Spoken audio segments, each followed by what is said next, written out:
Welcome to the Golden Feather. Grab a pint, a plate, and pick your seats. Your hosts, Virtek and Chibi Bree, are back from their latest adventures.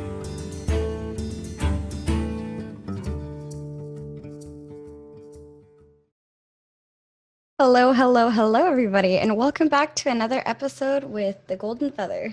This episode is episode 14, Golden Economy, and we have Pharazon with us from our own guild, Nexus. How's it going? Hello, sir. How are you doing today? Not doing too bad. I was actually off work today, so I have a big 4-day weekend, so pretty excited about all that. Cool. Nice. Me too. I love it. Yeah, we were actually planning on showing up in cosplay because it's Fanime weekend and we're going to Fanime. But oh, that's awesome. Time kind of ran out on us. So today we're going to talk about the newest news blog that came out with Ashes of Creation on the economy node, and also a little bit about Pharazon's podcasts. You do podcasts? Yeah.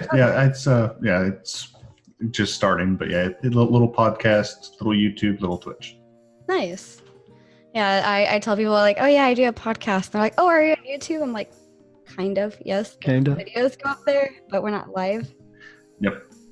Which, speaking of YouTube, sorry guys. We've had such a crazy busy week with the moving and the motorcycle disappearing and such that I have not yet edited the sound from last week. So you're going to get a double feature this week coming up on Monday.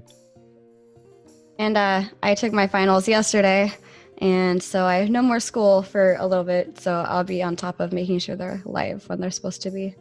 Usually I get like, oh yeah, I'll do it in like an hour, and then I do homework, and then more than an hour goes by. Yes, a link for Pharazon, of course. That'll come. But so Pharazon, tell me a little bit about what your podcast is oriented, what got you into starting this podcast, and what got you into Ashes? Okay. So the podcast is just kind of a natural extension of what I was wanting to do, which was kind of create content for Ashes. But as I realized, like the amount of content that was going to be available wasn't really going to be suitable for like keeping up, like just doing YouTube and Twitch all the time and being able to stream that sort of thing. Yeah. I thought like, okay, well, a podcast becomes a little bit better because then you can go into more theory stuff and you can just kind of do more comparison, and it's a little bit easier to just kind of have a conversation. And it's called The Friendly Troll. The thing behind me back here, it's kind of hard to see, but it's also the little troll that's like my icon everywhere. It's very shiny. Yeah, the light, it's a little dark outside, so I had to flip one of my lights on, so it's not showing quite well, but if you'll see it everywhere, it's on my Twitch channel and everything. But the Friendly Troll is kind of fits with like how I think about things. Like I'm very passionate about MMOs, but like I don't like when people who are passionate about things kind of start to like belittle other people of it. It's like they start to become trolls. And so this was just kind of a kind of snubbing your nose at those type of people and being like, well, I can be passionate, I can be kind of trolly about it and kind of get argumentative with people, but not in a bad way. And it's kind of all stemmed from that. That's where all of the theming and all that stuff comes from. But yeah, I think the art of not confrontation, but the art of arguing with other people and argumentation. I feel like that gets lost these days. I feel like we end up bringing things too personally, and instead of looking at things objectively and considering with an open mind other opinions.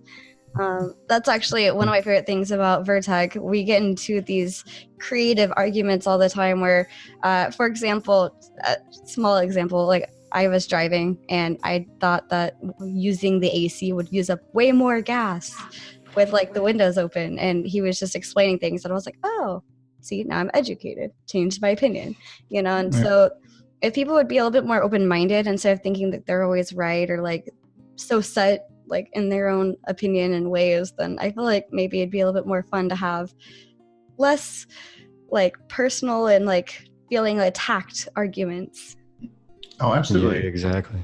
Yeah, it's one of those things like you can approach every conversation as you have your opinion and you feel you're just in your opinion, but you might be wrong. Mm-hmm. Oh, absolutely. I mean, understanding that just because you're passionate about something or just because you enjoy something doesn't mean that you can't be critical of it either. Like that's another big thing, especially with a game like Ashes that is in development.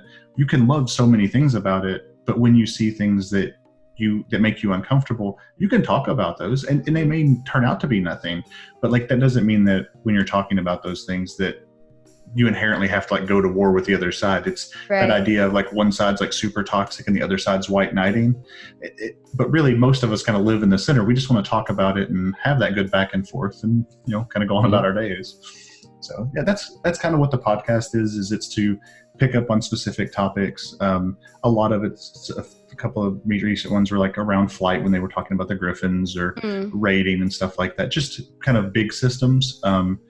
And I'm actually going to be, it's been primarily just been recording kind of me talking about things, but I am moving it over to Twitch to do live now that I'm a little bit more comfortable with kind of how I wanted to do the podcast, because I've been trying to figure that out a little bit. So I'm going to open that up so that people can actually have real-time feedback, and the conversation I want to start can actually start during the podcast and be a bit more interactive with the community. So that's kind of the goal.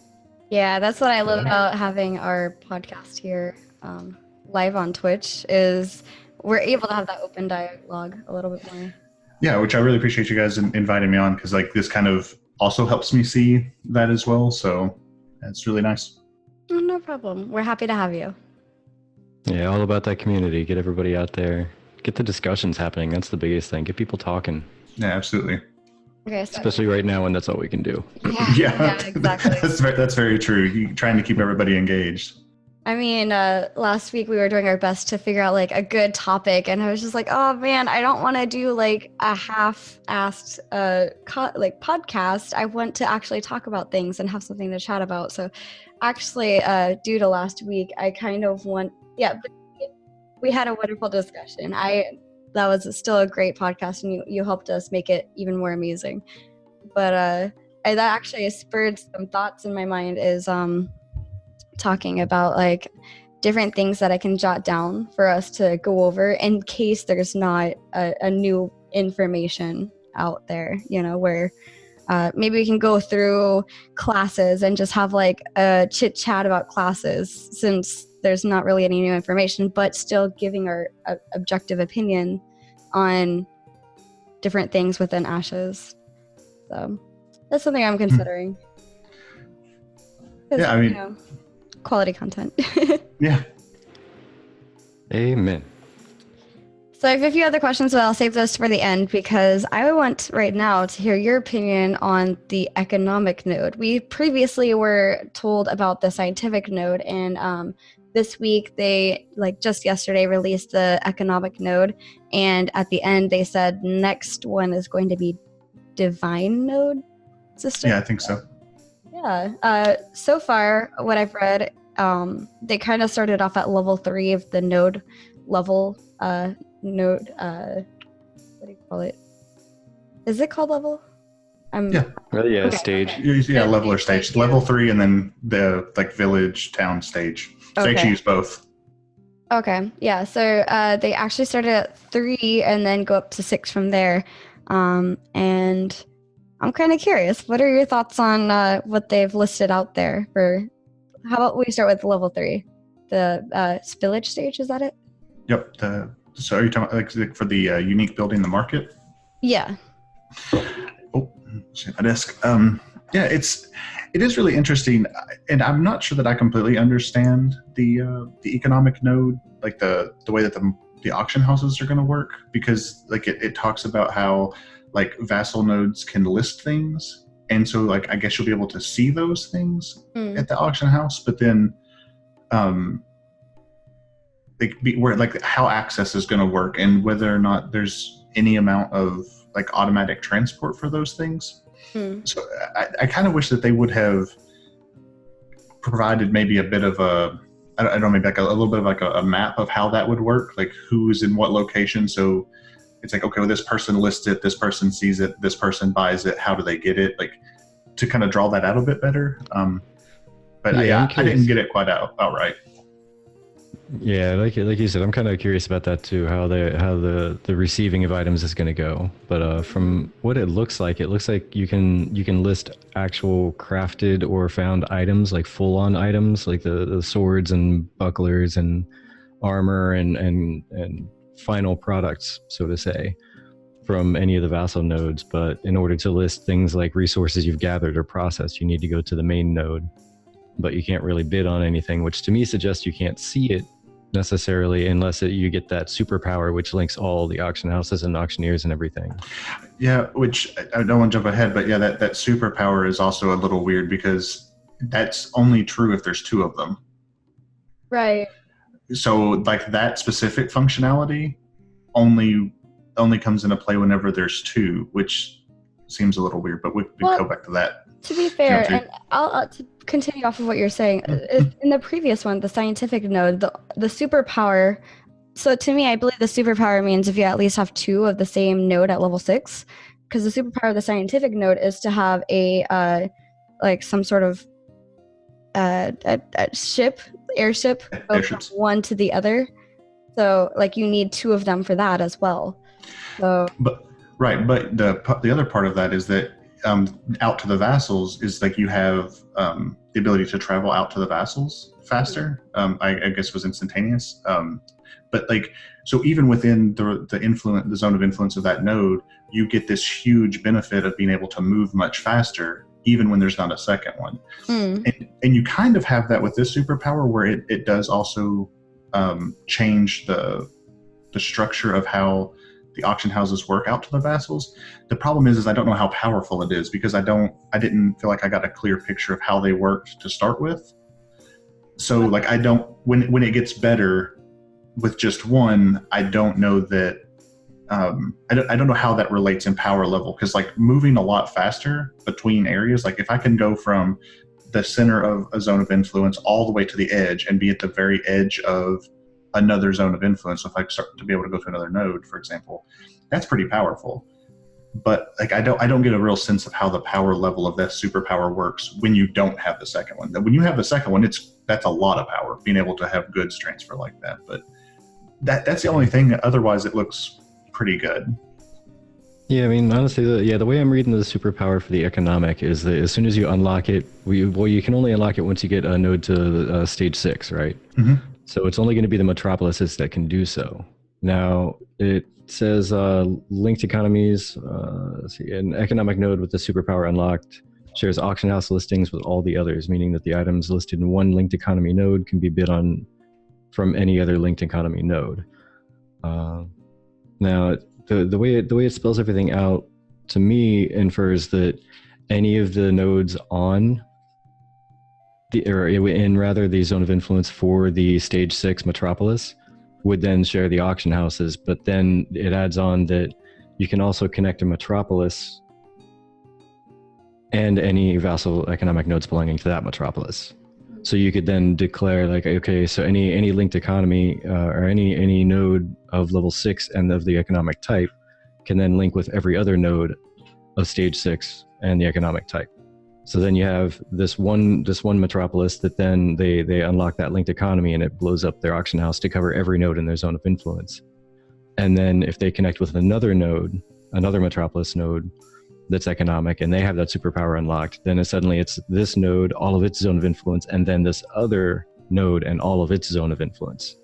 So suddenly you have, what's that, like 40% of the world that's unlocked now to share the same auction house with two different metropolises. Mm-hmm. Yeah, and that's crazy powerful. And I do think I went back and was looking at the superpower. Like when what you were saying is like, you know, if it's just one metropolis that has it, then all of the vassal nodes underneath it get to share that auction house as well. And that's also very powerful. But in terms of like relative power, I don't know how much sharing of auction houses there is at that stage 3. Like, because I don't know exactly how that works. Because like you were saying, like you can list like swords and like processed items in it. But does that mean that if I'm in the village, I guess, and I'm at the auction house, is that the only place that I can buy them? You know, or can I buy them at whatever that node is? Let's say it's node A. and you have the village. So at node A, I list a sword. Can I buy it both at node A and in the village? Or can that be seen if I buy it in the village, do I still have to go get it? So it was saying here that the linked economy node also connects with connected with Metropolis and any vassal connect nodes belonging to the Metropolis. But I believe at some point it said that even if you are in like a vassal node, you'd have to go to the Metropolis to be able to do certain functions. Yeah, so like connecting all the dots, and yeah, he's sniffle booty. But yeah, by the way, it's still Sanu.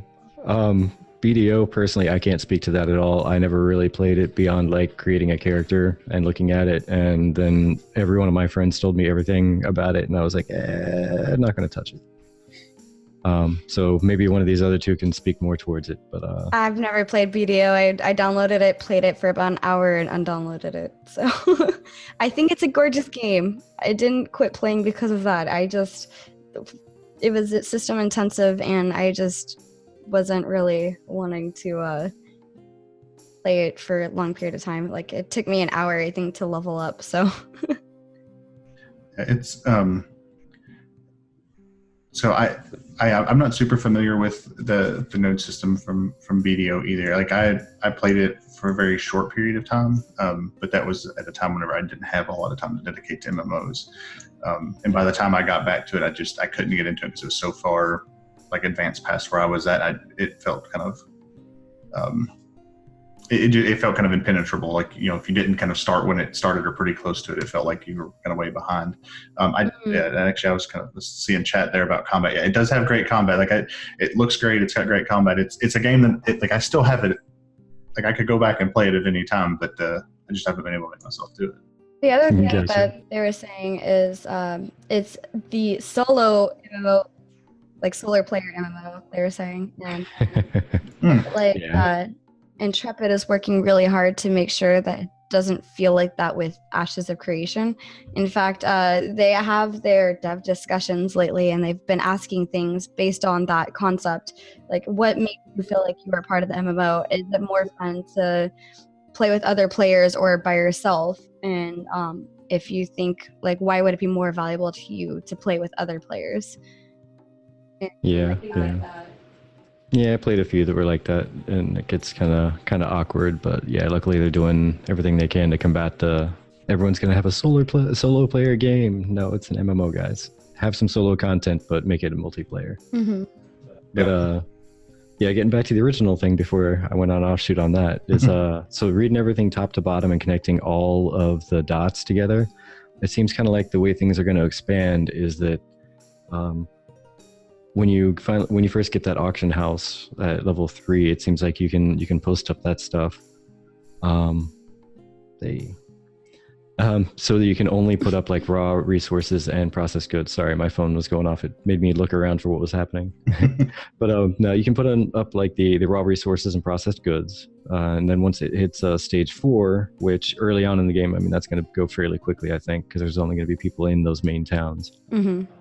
You get to stage 4, and then it expands the auction house where all goods and items may be posted. Then when you hit stage 5, you can do a whole lot of stuff with your inventories and view exchange rates and whatnot like that. And then stage 6, you start to get things like that superpower, which is going to expand it out, because the auctioneers and all the separate little vassal nodes, you're going to be able to basically tell them, hey, take this thing. I want to sell this thing at the auction house. And then he runs away with it. You can't really check the pricing on anything or buy anything because it's just a guy you're handing an item and telling him to run to town to sell it for you. Very similar to Fantasy with your container, giving them an item and them to sell it. Yeah, the retainers where you're like, hey, run this to the market and sell it for me. Oh, okay, that would make more sense, and then that would make the superpower actually quite a bit better. Yeah, that would make more sense from a progression standpoint. Yeah. Then you're a lot more connected in, and you can be on any node, and they have an auctioneer sitting there, and you're like, hey, sell this thing. And oh yeah, by the way, can I buy some grain? Because need to make some alcohol. Okay. Yeah, that would make a lot more sense then. Yeah, I think, Yeah, Solson. I think this game, if it lives up to expectations, I want to be cautious with words there. If it lives up to expectations and what they're talking about, I think it's going to grab a lot of players from a lot of communities. RuneScape, though, I think that one has a little bit more of an old school feel, so it might keep some retro heads in there. Mm-hmm. It's not going to feel as polished and like a new game feel as Ashes is going to have. So you might just have the people who love their retro feel and their retro everything, and they're probably going to want to hang out there for a while. But those that just want to play a good game with good features, with good people, they might try to migrate all of their good friends over to the Ashes. We'll see what happens. It also depends on whether or not I forget. I apologize, but I don't know if RuneScape is free to play or not. But Ashes is not.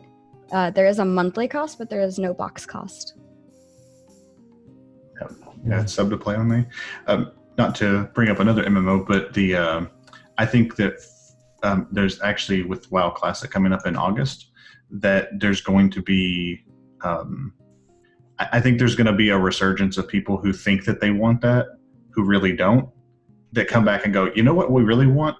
A game more like Ashes where it's a modernized version of difficult content. Like we want certain quality of life changes. We want things to have been advanced, but we want to feel rewarded for challenging content. Mm-hmm. And I think a lot of people still think that that's what Classic WoW is going to be.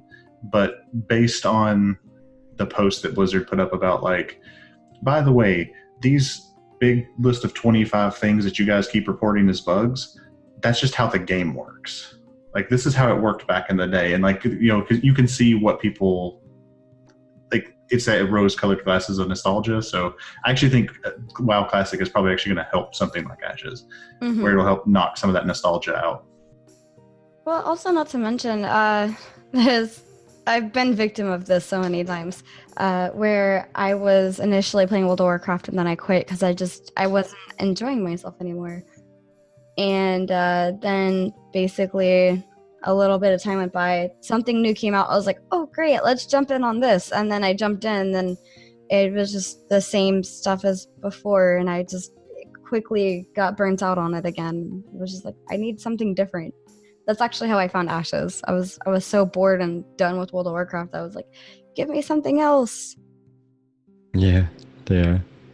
But Woodchip brings up a good question there, and that's something that I'm kind of confused on just because of how they worded everything. Because the wording specifically says the auctioneers for vassal nodes is the actual section of the node blog. And it says the auctioneer allows players to list non-resource/processed materials in the parent node's auction house, which to me means that they can list things like shields and swords and armor, but not resources or processed materials. But then the very next sentence says these resources and processed materials must be stored within an economic node in order to be listed. I had the same problem. I feel like the first sentence is right and the second sentence is wrong, because otherwise it doesn't make sense. Like I kind of feel like they want the non-processed, like the base resources kind of moving around in between nodes, because those are the things that you can PvP for to take, right? Like, because like if you kill somebody and they're carrying not resources, like you can take a portion of those, but you can't take gear. Mm-hmm. Well, yeah, see, that's kind of where my mind went with it, is that the second sentence was incorrect, because it should say like these or the unsellable resources and processed materials must be stored within an economic node, or however they would have wanted to word it, because that would be a very cheap way to get around a caravan. Yes. By saying, you know what, I have 10,000 bales of hay that I need to put on the auction house. Go ahead and sell all this stuff for me. Exactly. But if they say that the auctioneer cannot take that stuff, then you have to manually transport it to the node that you're trying to sell it in, and then sell it that way. So you wouldn't be able to get around the risk of a caravan. Right. But, I agree. Like that makes a lot more sense to me. Hopefully somebody else points that out, or like more people keep pointing it out so that they'll come back and fix that. That's got to be a typo or something. Yeah.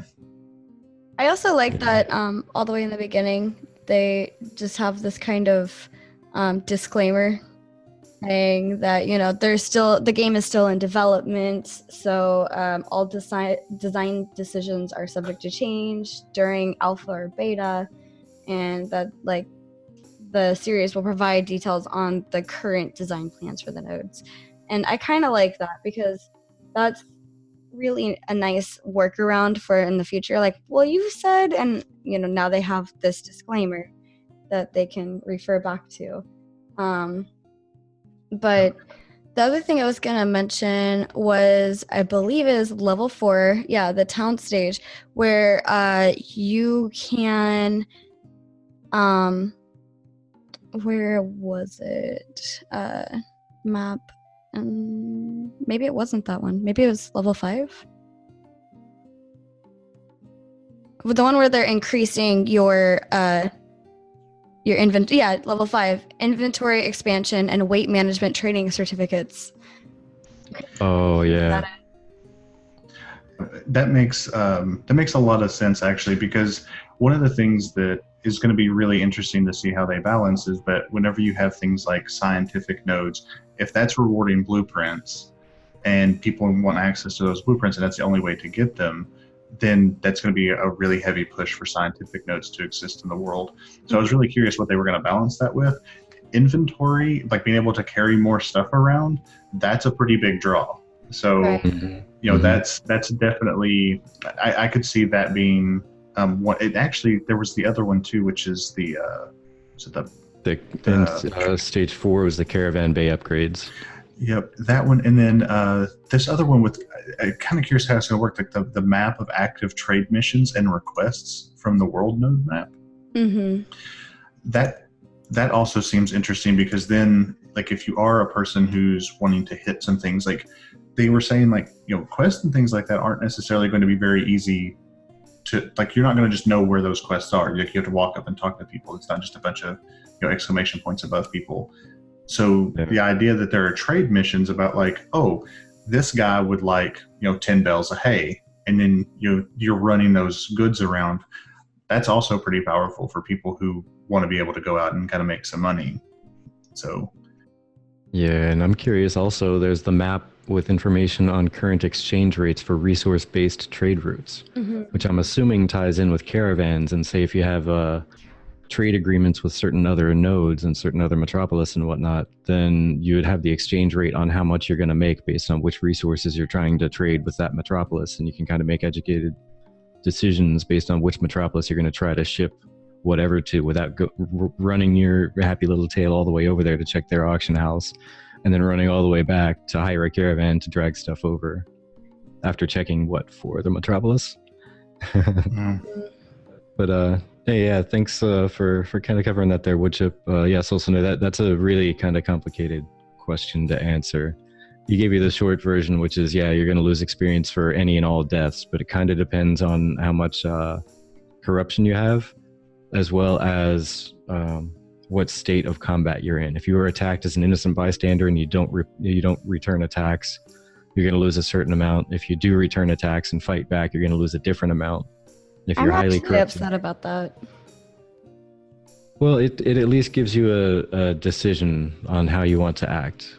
Well, yes, but I mean, in a different view of light, like, okay, let's say you are attacked by people because people are trolls sometimes. There's the whole Outlands in World of Warcraft where, like, you're just trying to level, you're not trying to attack anybody else. That's a PvP, like, locked. You can't get out of combat for PvP there, but, like, let's say the people there, they constantly kill you, because I've dealt with that multiple times. And so if people are being trolls and you're dying, and every time you're dying you're losing EXP, I don't think that's very fair, because you're just trying to do whatever the heck you're trying to do, and dealing with trolls after a certain amount of time, like, I think that's just not a smart way to go with that. Well, the counterbalance to that, though, is honestly it is an educated decision that you have to make. And if you don't fight back, you lose more experience and more, like, resource type items and such, or a higher chance to, etc. But you also give corruption to that person. The more corruption they get, the more penalty they have when they die, the longer it takes to wear off. And they also appear on a map for anybody who's a registered bounty hunter. They have little pings on the map telling them where corrupted people are, and if corrupted people drop a lot of stuff they're carrying, You bet your bonzo some bounty hunters are going to go after him. Who would they just kill? Who would they just take? I want it all. It's mine. It also goes into this idea that if you're trying to make a world like Ashes where it's risk versus reward, then the world has to be dangerous. Like there has to be, like, even if you're just a gatherer, right? You know, when you go out, you should be fearful. Like, but ideally, because it's an MMO, you have friends that you are inviting out to guard you. You know, you're paying NPC guards, or whatever mechanisms that they have to be able to kind of protect yourself. And I believe that the thing is that there will be some areas where PvP is like not punishable, right? Like you can't choose not to be PvP. I think they called them hunting grounds back whenever they originally talked about them. Mm-hmm. So as long as you don't go there, then you know for a fact that player will be penalized for attacking you. You know, so at least they do have that counterbalance, and then the world still feels dangerous for you. But you're not without tools. Like, you know, you could get a player like me, you know, I get a cut of whatever you're making, and I'll make sure you make it back. Like, I'll beat up people all day long. Like, I have no problem with that, right? Like, it's just, it's the model that you see in a game like Eve, with the exception of like the very protected areas. But like, when you're running goods from point A to point B, your heart will race so much harder knowing that around any bend, around behind any tree, there could be somebody waiting to kill you. That is a positive thing. The thing is that as long as Intrepid builds enough dials in the background to turn up corruption to the right balance of not trolling, but, you know, like they don't want it to go that far, but just have that good amount of danger in the world. As long as they are there to kind of keep tweaking that until they get a good balance, it'll be fine. Yeah. And that's what they're supposed to be doing. So yeah, just personally, like, coming from me, like, I feel like it's more justified to lose items than XP. Like, I don't think XP should go backwards. If the game actually takes as long to level as what they're kind of projecting it to, you won't notice it as much. If you look at games like Final Fantasy and World of Warcraft, the actual curve for that is not nearly as steep. So if it's going to take you quite a while and like level progression is a little bit flatter, I mean, it's not going to be perfectly flat, but right. The more flat it is, the less you'll feel that. Like, if I lose a level, I'm not now suddenly, you know, a lot worse off. Or I don't know if they actually said you could de-level. I think it was just an amount of experience point debt that you owed. Like, you wouldn't keep moving forward until you paid your debt, I think is the way that it actually works. So yeah, I think you might be right on that. Yeah. But on the topic of losing stuff when you get dying, or when you get dead, or when you are dying, or when things make you unliving, or other words that are actually words in the dictionary. No undying. No undying. But New England, good England, yeah. But yeah, I like the mention that they had of the Hunters Lodges. I like how that goes up with tier on these economic nodes as well. Like, you need to have the top tier to cash in the top tier rewards. And I was just saying, I think maybe the level 6 that has the legendary hunters node, I think that's where a lot of the people who are actively wanting to be bounty hunters and like East hunters might be hanging out. Yeah.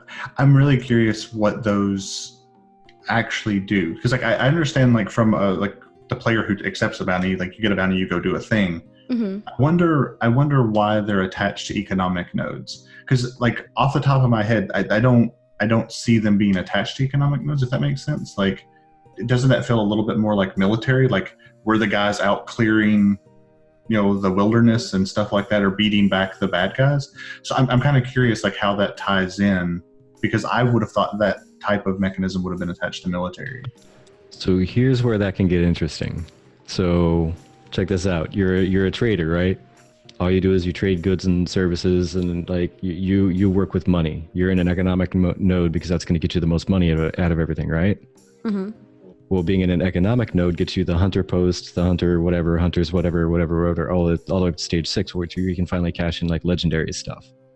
So you need to, as a person not a citizen in an economic node, you need to travel to the economic node to get the biggest redemption if you're allowed to without being a citizen. If you are not allowed to without being a citizen, citizens of an economic node can say, hey, I can cash that in for 100 gold pieces. You can cash it in for 50. How about I give you 70 and we'll call it a day? Boom. They pick up the bounty or the tokens or whatever the case may be, because it does say bounties. So it may mean that you actually have to pick up the bounty as a mission and then go out and kill it and then return whatever goods drop off the animal. But in theory, if it's just things that are dropped and you can cash it in, but you have to be an economic node resident to get the higher bounties, the higher money and monetary value out of it, you could just buy them at a lower cost from somebody else and turn them in for the higher money. They're making money, you're making money, but you have to transport them from one area to another. Oh, okay. You know, personally, I saw Hunter's Lodge things within taverns for some reason. I kind of expected, I guess maybe Fairy Tale or like other like MMORPG type video that would do animes. Yeah, like those I've kind of put it in my mind like, oh, you go to the tavern to find the latest beast hunt, you know? So it was just kind of like, it's in the economic node. Like, is it within the building or is it within somewhere within that? No, because maybe it's possible that it could still be in the tavern of an economic node. Maybe. Yeah. So the question really is, like, if you pick up like a mission or a quest to go do it and that's your bounty, or if the bounty is returning an item that drops off of it. Yeah, I'm very curious about that, because like I definitely would imagine like that's the type of content that I love, is like, you know, whatever kind of challenges me the most, which is, you know, generally like fighting another player or like really difficult raids or things like that. And I could definitely see some of these bounties being like really tough, you know, kind of one-off, you know, mobs that you have to fight, or, you know, maybe they're hard to find, that sort of thing. So like that would definitely be things that I would be interested in. I'm really curious to see kind of how that comes together, because I definitely like what you were saying about like being able to turn pieces in and it becoming kind of a piece of bartering, like makes more sense for it to be part of an economic node. But I definitely thought like hunting things would be in the military node. So I'm very curious how they're going to structure that now. So yeah, if it's based on tokens and just returning things, I can easily see some people going out to the middle of nowhere, going out to another metropolis and shouting, you know, buying all snipe speaks. Give me all your snipe speaks, and then transporting them all the way over to their home economic node to make a little buck of profit. Not to mention that would also create lots of room for PvP, because you not only have to travel to the person that has them, but if other people are seeing that in the like /yell or whatever, then like that also puts the person who has them at risk. So like as a player, would you choose to kill the person who already has it, or wait for the person to pay the person who has it and attack the player that's trying to trade it in for whatever and get it then? yes, I do not have to kill 20 bugbears. I just have to kill the person who killed 20 bugbears. Yeah, exactly. Absolutely. But yeah, there's so many different nifty ways of making money with this setup that I'm kind of hoping that some of this stuff goes through as my theories are hoping, or my theories are envisioning. I like the idea too that if you're in a level 6, that you have access to the player shop certificates, so that you can set up a shop outside of designated shop areas. Fingers crossed, that means I can literally be anywhere in the world. I would love to just like be running down the road and there's just a guy. And he's just sitting there and he's like, by the way, if you need some, you know, like healing potions or something, like I'm your guy, but you're out in the middle of nowhere, so they're super expensive. That would be me, probably. Yeah. So like that would be kind of neat to see, like just citizens of these big metropolis level economic nodes, their people could actually be out in the world selling stuff, like the kind of traveling merchant type of person. That would be very cool. So let me give you a twist on that. With the whole nothing risk, nothing gained, and he wants to have the world full of danger, risk, and reward. What if your shopkeeper NPC could be slain and his stuff hits the ground? Would you want to put him out in the middle of nowhere? And then someone runs up and slays that shopkeeper because he's out like near a dungeon or whatever where there's no other nodes with shops? Oh, do you think it's an? You think it's a? Oh, I was gonna say you think it's an NPC. I think it has to be you. That's what I was gonna say. Yeah, I that's how I read it. I just imagined it was like you just crap. I'm drawing a blank. It's not Terra that is it Terra that has the player shops? No, that's not right. Crap. There was Yeah, I know. Go ahead. Oh, I was just gonna say, I know Ultima Online did that. You could have player shops, and it would just be a little NPC character you had to pay for, and like give them a cut of all your sales or something, if I remember right. Yeah, I was gonna say when I was playing Fiesta Online, back when I was like a very, very small child and was getting into MMORPGs, so that was the kid-friendly MMO, as my grandmother saw it. But yeah, they had little player stalls that you just put a little flag of, like it marked you with like a flag, and then you have like a little thing that you can put up for sale, and other people can come up to you and buy it from you. Yeah, and there was another MMO that had that, and I don't know why I'm drawing a blank on which one it was. I can actually see it in my head, but I cannot remember what the actual MMO was. But it was the same concept where, like, when you kind of went AFK, it was kind of the thing where you would just AFK as a shop, and like you would just put things in your shop, you put a price on, it, and you go do whatever, and then you might make some money while you were gone. That's kind of how I was seeing it. Like it would be like a player thing, but it's interesting if it is an NPC, and then does it get into like I need to kind of be in the vicinity of my dude, like I can drop him, but I probably don't want to go too far away so I can keep an eye on him. Well, I know they were talking before about being able to set up NPCs like that on your why am I drawing a blank now too? Freehold. Your Freehold, yeah, your Freehold plot. You could drop it. If you could remember the MMO that I was trying to think of, that'd be great. Yeah. I want to say that the Final Fantasy 11, I think, did that. But I'm in the same boat. Like there was something I was playing around the time with Final Fantasy 11 where you could do that. You just stop. ESO? Maybe. No, not ESO. No, it was far before that. Like when Final Fantasy 11 launched, like years ago. Because you could literally just be running around and you could be like, oh, I gotta go cook food real quick, and you just stop in place, set up shop, put what items you want to sell and how much you want to sell them for, and walk away from the desk. And you'd have like a thing over your head saying selling this stuff, this much amount. Aeon. That's the MMO I was trying to remember. Okay. Aeon had them. Okay. Yeah, that's another one that I wanted to pick up and then I didn't. And so I never did. Another thing I'd like to point out that actually is changing my mind a little bit is it says player shop certificate, and in parentheses, allow deployment outside of designated players shop area.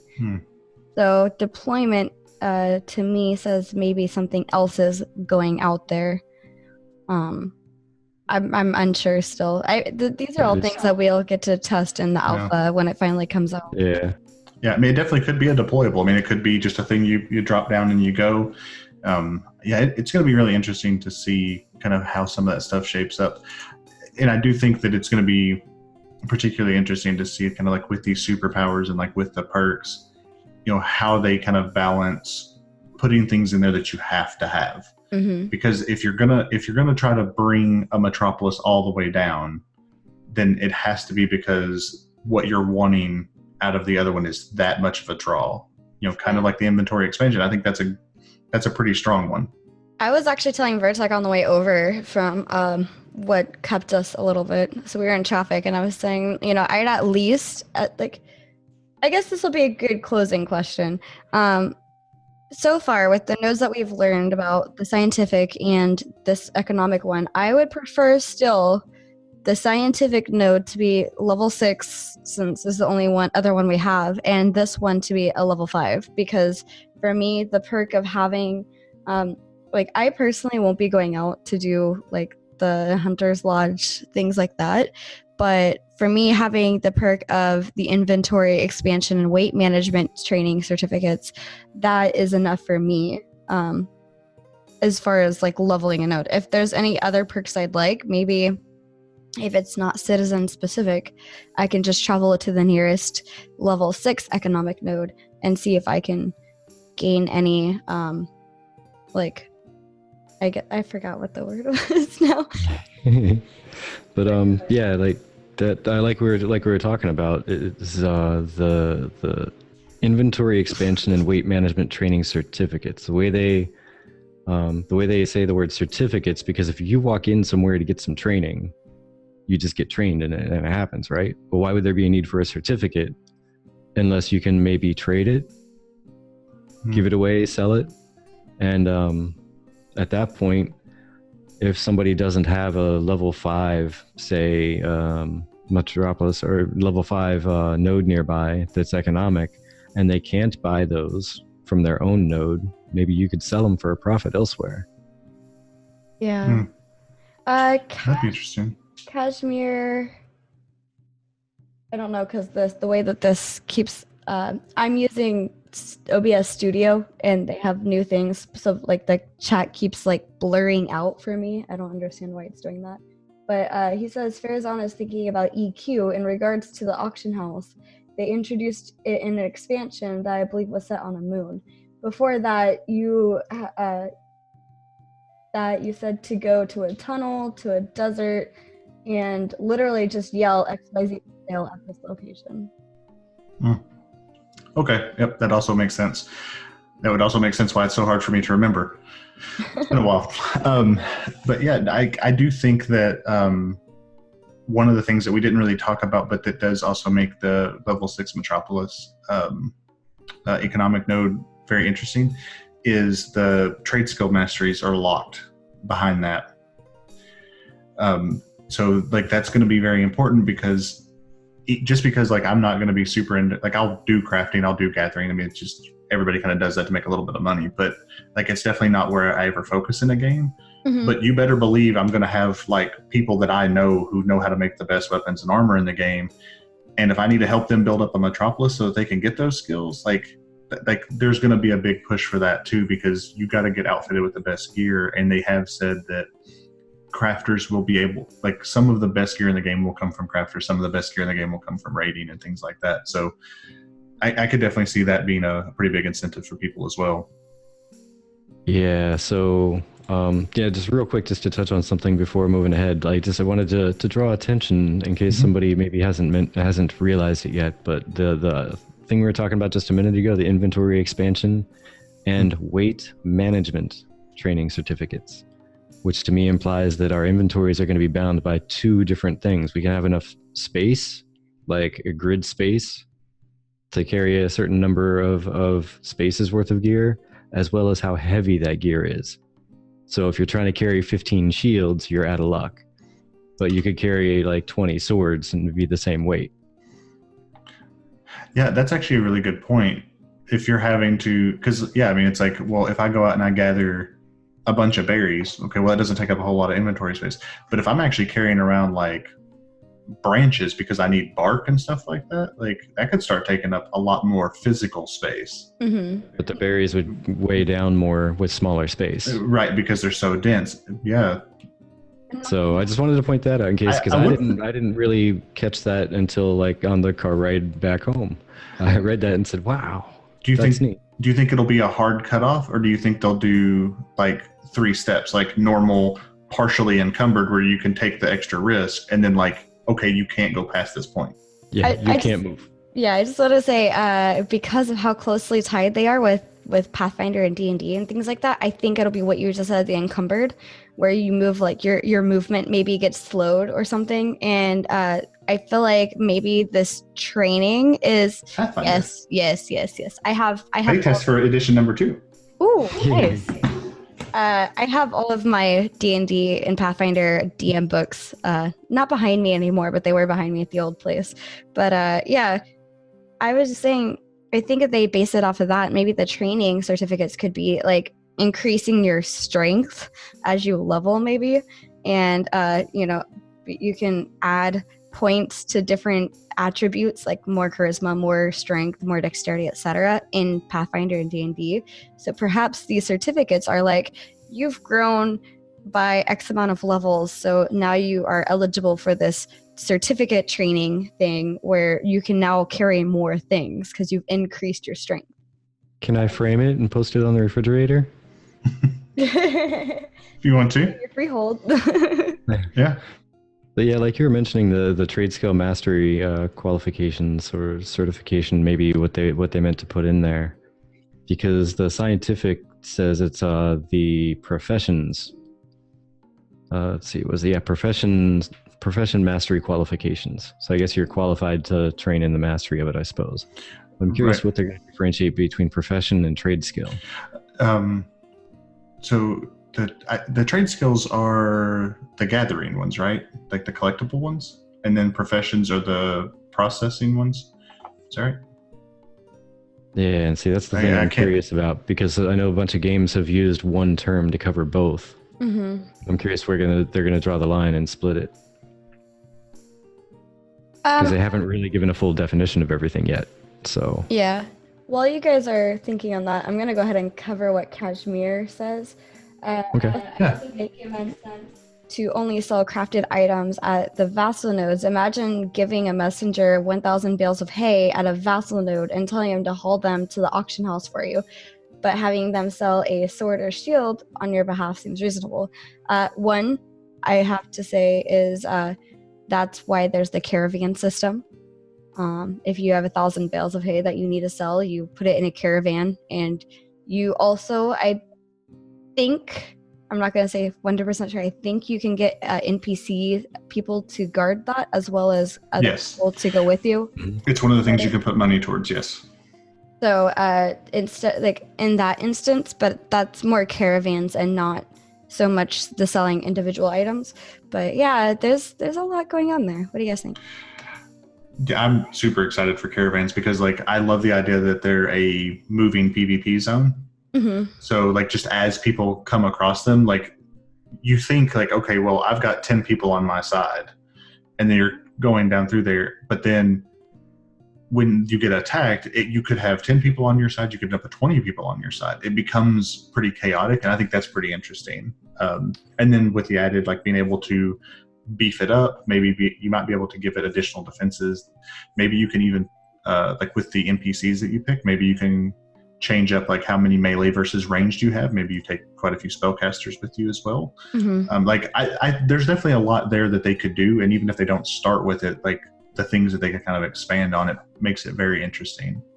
So yeah, I'm super excited for that. Plus, again, just it's a huge amount of stuff that you could lose a big chunk of, right? Right. So that Yep. all that getting your heart racing. Oh yeah. By the way, on the wiki, everything's called a profession. So I don't know where they're going to split either. Actually, like literally, it's gathering profession, processing profession, crafting profession on here. So I would like them to maybe clarify that as well. Actually. That'd be nice. Because I don't think they've used those terms before, so they must be like kind of like with the Hippogriff Griffin thing here recently. It sounds like they're starting to pick new terms, so it'd be a good question to ask Margaret. Mm-hmm. Yeah, to me, it just because of how the two different nodes are set up, the economic is built around carrying stuff and moving stuff. So maybe the trade skill is kind of, as you were saying, more the gather and process, and the professions are more of the crafting something out of the pieces. Yeah, I'd really like to get clarification. I mean, it makes sense to me, but then again, like we saw like the other typos and stuff too that they seem to have in here. So yeah, definitely a few points that would be nice to have a little bit more clarification on. Next live stream, questions to be answered. There you go. Right. Sorry, go ahead. Oh, yeah, sorry. I was just going to also respond to Kashmir and say, but yeah, that's definitely a good point. That's actually something we mentioned. Like you can hand a sword to an auctioneer in any node and just be like, here, dude, run this over to the auction house for me. Have a day. Here's a couple pennies. But if you hand him, like you were saying, 1,000 bales of hay, he's going to look at you and say, so what you mean is you want to hire a caravan? Because I ain't carrying that shit. Yep. And sorry, we are running really close to our time frame here, and there's so much to be done. That goes by very quickly. Oh, it does so very fast when we're streaming. But just to touch up real quick, Ashes chose Z's griffin that she was working on, or hippogriff that she was working on last week. And here's the finished look of it, actually, because I showed you guys a little bit of what she showed me previously, and I think it turned out really cute. Mm-hmm. Don't laugh at him. Oh, What's it? No. What's it made out of? Clay, I believe. Oh, nice. Yeah, it's really I- cute. I couldn't make a feather out of clay, so that's tremendously impressive to me. I have Right. no artistic ability whatsoever. So When we were talking with her, she said that it was really hard to get the body to stay with like the wings and things like that because it's kind of heavy. But yeah. oh, that's awesome. Bird. Okay, so to close this out, what is your one most favorite thing about the economic node? Even though I don't know how they work, I think I'm actually going to go with like the hunting lodge thing. Like I'm very intrigued by it. So because it makes me curious, I'm going to go with that. Okay. What about you, Virtek? I like how the auction system is gonna kind of spread out like very tendril-like to everything, because it's talking about like the economic nodes can do some things and then it can spread to their vassals. So if you have say one node that gets up to Metropolis and it's your economic node, but then the three around it are only going to be the other three, the spiritual, the military, and the scientific. And then so those it'll spread out to, but then after that, those ones are going to have around them an economic. And then that node is going to be able to get up to like level 4 by the time you're 2 degrees separated. So then its vassals are also going to be able to have the auctioneer. So it's going to be like auction house, auctioneers, nothing, and then auction house, auctioneers, like kind of spreading out like That's a weird good little point. towns. That's actually a really good point. I keep So I keep forgetting that one doesn't control everything. That's a very good point, actually. So yeah, until you get the superpower thing, at which point, you know, I guess it's kind of null and void at that point. But up until that, it's gonna be interesting. Yeah, I agree. That My favorite part is the inventory increase space because I was curious on how they would do with like banks maybe or upgrading or increasing players' actual inventory because I know in World of Warcraft it was kind of level based. You had to get to a certain level to make bags, but like now that you can go back and play with all these new people, they could just sell these big bags. You can just either make them on an alt character and send it to your newbie and have these humongous bags for no reason. Yep. Or you can make some and sell them on the market. But yeah, I'm curious. I'm interested to see how that all works, and I'm excited. But still, I'm sorry, I have to say, scientific is still my favorite out of the two. I wouldn't necessarily disagree at this point. Yeah, me just because more of the stuff in the scientific node itself interests me. Like the economic node, it has some really powerful stuff. Don't get me wrong, but to be honest, I'm probably going to have a bunch of characters spread around a bunch of different areas just to gain benefits. Like I'll have a crafter in a scientific node, even if my main isn't. Yeah. I will also kick my camera because apparently that's fun. Oh no, just don't knock it over. That's kind of an expensive camera. Yeah, it is. Thank you so much for the follow and welcome to the tavern. Tsubasa. But yeah, so Pharazon, where can we find you? Okay, so on Twitch, it's Pharazon_gaming because somebody has the other one. And then on YouTube, you can just search for Pharazon Gaming, and Twitter, Pharazon Gaming. Let me double check that. I don't have just Pharazon Gaming, making sure there's no underscore. And that's pretty much it. And then I think Virtek actually already linked the podcast on Spotify and everything earlier. So. Okay. Mm-hmm. And for those of you watching us on YouTube, all those links will be down below in the description. And then Virtek is here with me on the podcast right now. He's pulling a lot of overtime. As much as he'd love to do the DJ thing and some gaming with me, he doesn't really have as much time. I will be picking it back up though. Yes. Eventually. But for right now, you can just find me at the Twitter under the DJ Virtek, but mainly just here, really. Aw. Place with the Twitch and in the YouTube. I mean, not saying it's a bad thing, but mainly I'm just found here, and that's about it. Yeah, and I'm here on Twitch. I used to stream a lot more, but like I just said, I just finished my finals, so I can finally have a little bit more free time. But I'll be teaching myself some PHP and HTML coming up soon. Kind of increase my software knowledge because that's my major. So aside from that, hopefully I'll actually kick myself to get going on those videos again that I was making. I actually enjoyed that, but between moving and college and everything, it just got a little too hectic. So for now, I'm here, Happens. /Chibi Bree. I'm on YouTube as Chibi Bree and Discord Chibi Bree. So yeah, thank you guys so much for joining us. And next week we will. Do you remember who our guest was next week? I haven't looked at the notes. No, honestly, I don't think we have anybody set. Oh, well, if you would like to be our guest for next week, feel free to reach out to us. I believe next Friday is the live cast with Ashes of Creation.